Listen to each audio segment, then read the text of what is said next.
Welcome to the Love Below, you guys. These Corona Chronicles is still kicking. I got Kevin Tate with me. What up, Kev? Hey, what's good? What's good? What's good? How you doing? I'm good. How is everything out there on that West Coast? Y'all scared? Y'all not scared no more? Yeah, we scared as shit, you know. We scared as shit out here, man. We don't know where it's a visible monster, man. As far as I'm concerned, this shit is everywhere. About to go up here to the motherfucking dollar store and go the fuck back home. So with the virus being, I guess it's in full effect, but it's kind of slowing down a little bit. It hasn't been a whole lot of new cases, which is good. Has it affected you in a major way? I know you can't hit no stages, but has it affected you comedy-wise? Besides the stages, I mean, yeah, it has affected me. I think, to be honest with you, it's affected me in a good way. I think that it kind of made me go into my toolbox and just really, you know what I mean, and really, you know, be more creative before it really pushed me. Oh yeah, most definitely. I know people gonna have a whole lot of new material coming out here after this. That's right. Listen, and it better be funny, no pressure. Man. So with diving into doing new things, I've been enjoying what you've been doing with the lives on your Zodiac signs and stuff like that. What made you want to dive? Yeah, what made you want to dive into that? You know what? Really, I'm a conversationalist. You know, I like to kick it. I like to kick it in groups. I like to hear points of view. I love to hear women talk. I love to hear men and women talk together. You know, and the Zodiac show, everybody's kind of, well, not everybody, but a lot of people are really into the Zodiacs. They're curious. And even the people that's not into Zodiacs, they at least want to hear what, right? So pretty much the Zodiac show, the title was more of the hook, because what happens is you come in there and you find that it's real talk, and I just enjoy that. So it's just a lot of real conversation, and it's crazy in there. So shit be popping. Do you think this is something you'll keep up post-corona? You know what? I think I'm going to have to. I think it's gotten to the point now where I have people that's looking for it, you know, and I learn a lot from it because it gives me a chance to just be uncut, you know, and the more I'm uncut, the more comfortable I get in this comedy game. Oh yeah, most definitely, most definitely. So do you feel like it's things that you can bring to social media that you can't bring to the stage? You know what? I think there are avenues. Social media, you can make the shit visual. You can give the people a visual. You know what I'm saying? Now, on stage, I like to believe that I'm a comedian that can give the visual on stage as well. However, it's something to be said about, you know, the internet and where you can edit and really make things perfect and blend some things. So, yeah, the internet definitely has advantages. Okay. So, being a single guy going through the coronavirus, have you found that to be a hindrance on the love life, or you still out here sneaking with the mask on and the gloves on? Oh, that's funny as shit. You said, has it been hard? Yeah, it hasn't been a hindrance. So, you know, it's way different than, you know, you're living with somebody, husband, wife, whatever the case may be, boyfriend, and y'all, you know, people in the house. But people who are living the single life, and either, like, some women are apprehensive about going out because of the virus. Some dudes are apprehensive. But then some people, like, you know, fuck it. Like, has it manifested in your life in any kind of way? You asked me if I've been fucking in the coronavirus pandemic crisis. Is that what you're trying to ask me? You trying to ask me if I've been fucking in the coronavirus COVID-19 pandemic crisis? Listen, I'm trying to say it as nice as possible. Are you out here with the gloves and masks, my nigga? Is the bitches coming through the gloves and masks? Are they just nah, but you know what? They just like, fuck this virus. I'm gonna go get this dick. I tell you what, what I will say is that women are just as reckless as men, and I'm just gonna leave that at that. Yeah. But for the most part, as I've always been, I don't kiss and tell, girl. What you talking about? I'm COVID and creating. I'm I'm on Go Live. I'm on Go Live 5 hours a night. When am I fucking somebody? When the fuck my mama be in my Go Live? How the fuck I'm gonna get some pussy? My mama be in there. Listen. I can't get no pussy. No, so some people have been like, have been hell bent on, you know, I'm not going to do this, I'm not going to do that, because they're so concerned about the virus. So some people, you know, living a single life, it has been a hindrance. But then you do have a group that's like, you know, you're gonna get this deal, you're gonna worry about the virus. You know what you gonna do? You know what I mean? And women and men are still, you know, risking it, so to speak. What about you know, some people don't care. No, I was just making conversation, but chill out.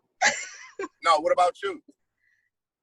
Listen, it is dry around here, man.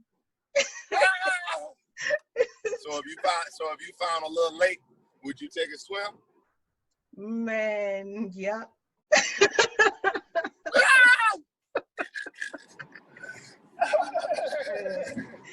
Real shit. Been home with my kids, and then on top of that, my truck has been in the shop the entire month of April. So wasn't nothing happening. But you ain't supposed to be going. You ain't supposed to be going nowhere. I know that, but would I go ahead and put on that God mask had to take and your that truck. gloves? God had to. No. Listen. God had to take your truck from you. God had to take your truck from you. Cause he knew you were gonna be out here creeping on the come up. Listen, I would have pulled up. Okay, took my clothes off at the door, put them in the bag, hopped in a hot shower, let the steam do what it's supposed to do for the virus. Gloves, mask, what you want?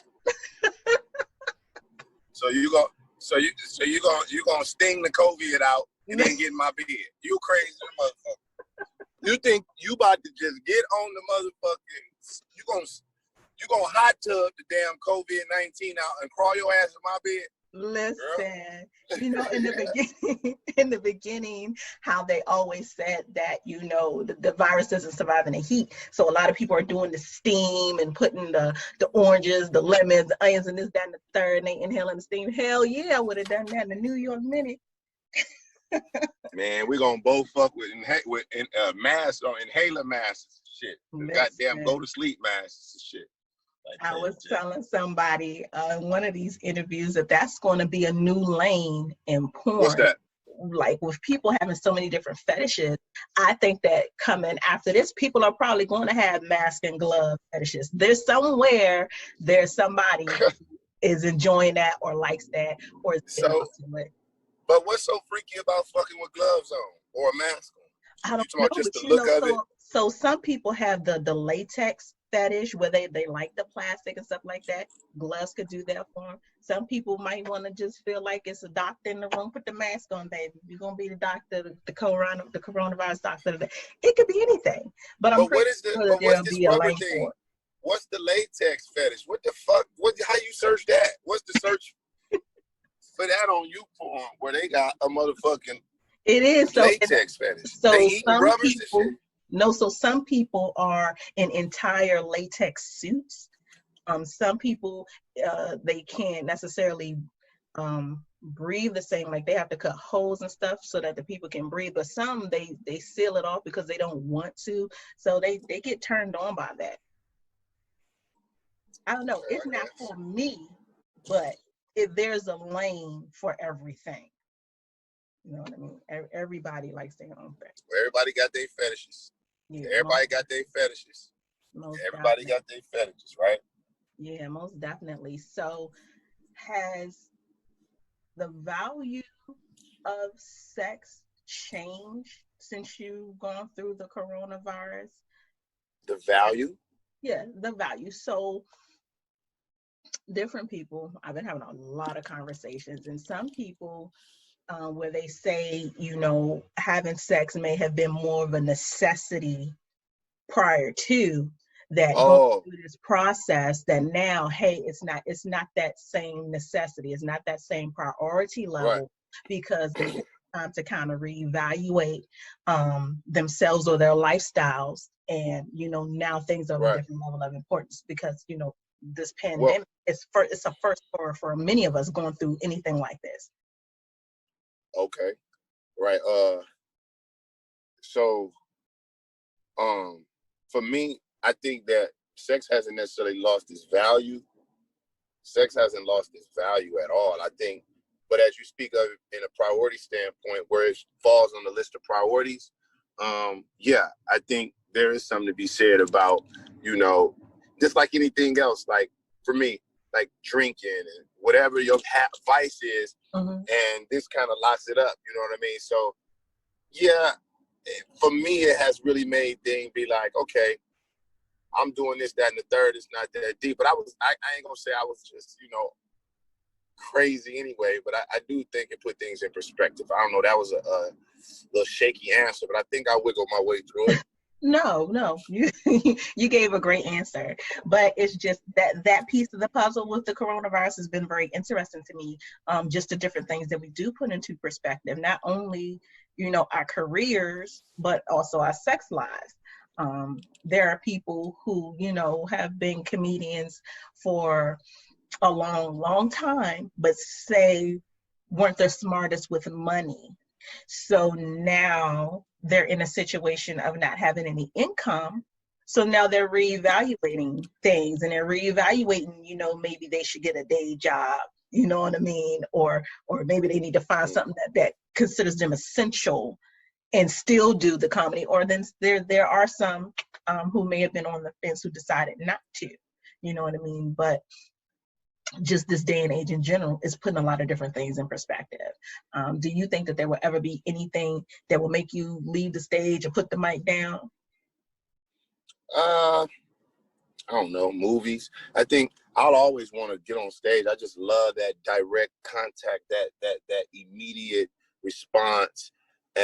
It's something about it. I've always loved being on a stage of some sort, be it live sports, college, little pro ball. I like the stage. And so, but movies is a stage of its own. It's a different type of stage. So ultimately, if anything, just getting big in movies and shit like that, which is what my game plan is. I think that's one thing that'll probably have comedy more second. You know what I mean? Mm-hmm. Mm-hmm.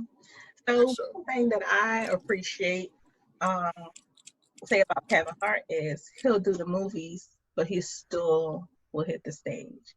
And as opposed it's to a lot of say, money. It's a lot of money on stage. It's a lot of money on stage. To say like comedians who, once they did get into movies, like they just didn't do stand up no more. You know what I mean? People still on the edge of their seat waiting for Eddie Murphy to pop out. You know what I mean? Well, and do something. You know, I think those same people sometimes don't understand. Stand-up comedy is something that you have to do it. Like if you don't do it, like right now, this pandemic and the whole idea of the whole thing where you can't be on stage, that is really a real thing. And when the stages open back up, every comedian will be rusty to some degree. Because it's a muscle. And if you're not up there every day, because you're not, it's not in the bag every night. It's not in the bag that it's gonna go well. So what you do is you stay polished, you stay oiled, you on stage every night, so you keep your rhythm. Well, shit, it's been 2 months, Ty. It's been 2 months. So, like I said, man, it's definitely gonna have an effect. But I'm sure comedians ready to get back to it for real. Oh yeah, most definitely. And I can't wait. Just me being a fan and then me being a friend to so many different comedians, I cannot wait to see you all get back on stage.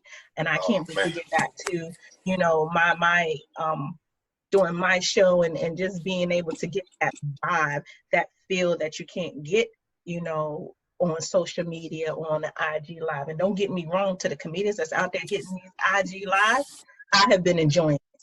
I've been enjoying it, and we need that laughter. But I most definitely can't wait to start seeing these shows come back. I don't know how it's going to be with the social distancing, but I'm still excited to be a part of it and to see it, you know, see it return. Well, I'm definitely glad you had tapped me in on the Sex Talk show. I'm glad you tapped me in.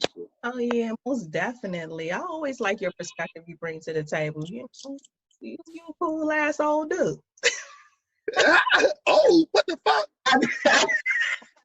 had to do that.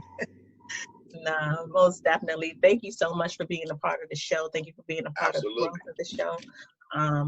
For everybody who don't know how to follow you, go ahead and tell them so they can follow you, so they can get on with these Zodiac shows, so they can get on with these great stories you tell.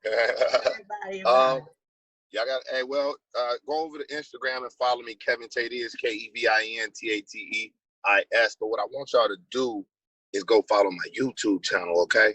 Subscribe to that joint. It's Kevin Tate. Subscribe to it. Hit the notification bell. I do got story time. I tell a bunch of crazy stories, but a lot of my stuff goes over to my channel, and it's growing, and I want y'all to be a part of it. So I appreciate you and having me on this joint. Oh, yeah, most definitely. I'm going to make sure I go and subscribe to that today. Absolutely. Yeah, so you have a good one. Nice talking to you, bruh. Oh, sex talk. Let's go. Thank you so much. Have a good day, baby. All right, bye-bye.